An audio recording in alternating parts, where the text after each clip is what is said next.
Hello, I'm Salt Lake City Mayor Erin Mendenhall, and I've been grappling with the question of how do we celebrate the holidays that are so steeped in tradition, unique to every family, given that none of us are in those kind of traditional circumstances in 2020.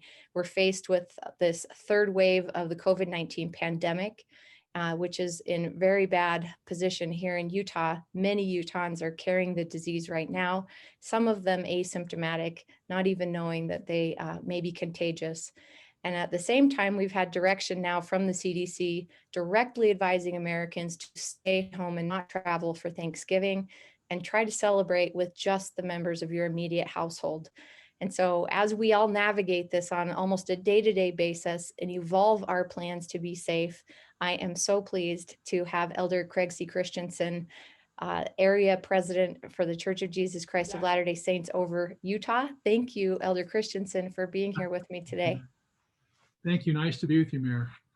Can you tell me a little bit about how your family might traditionally have done the holidays or what you're looking at that would be different given the circumstances we're in?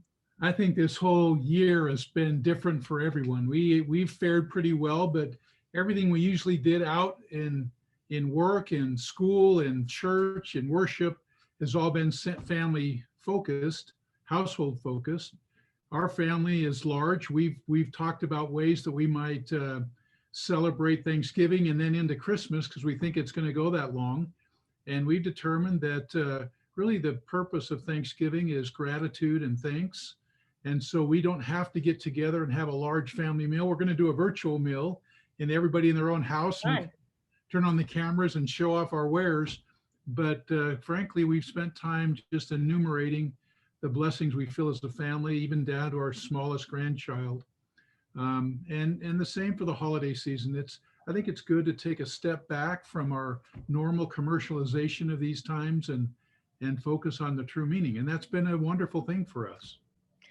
Absolutely. And for the first time in these interviews, you're making me realize how the change in format of celebrating with even the people we hold most close in our hearts who would normally be around at our table causes us to, or gives us the opportunity to communicate our gratitude and affection for them in a new way, and maybe even in a more poignant and articulate way than we would have just holding their hand to say grace around the table.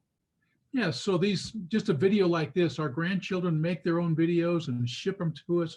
It's quite an amazing thing to see how creativity can abound in the stress of what we're going through. Probably the hardest thing, Mayor, is my wife. We have an elaborate gingerbread factory, I'd call it, on the Friday afterwards. And everybody's used to coming together, all gathered around a table. So this year, everybody in their own home kind of goes through their process, and then we show off our gingerbread homes to each other. It's just, you have to be creative, and I think it's going to be just as meaningful. That is ambitious, and I think that's amazing that your family's still going to go ahead. And kudos to all your kids then and your grandkids for trying to do what grandma probably does best. Yeah, she does, definitely. Thank you for taking the time to talk with me today. Nice to be with you. Thank you, Mayor, for all you do. I wish you and your family a very safe and happy, maybe surprisingly joy-filled holiday season. We do the same for yours. Everything will be great. Thank you very much. Thank you. And anybody who's listening and don't quite know what your holiday plans are going to look like, you're not alone. But there's been great guidance from the Center for Disease Control just recently. Go to cdc.gov and you can check out all of their recommendations of how to have a safe, healthy holiday. So hopefully next year we can all get together in large and grand scale as we so desire to today. Take care.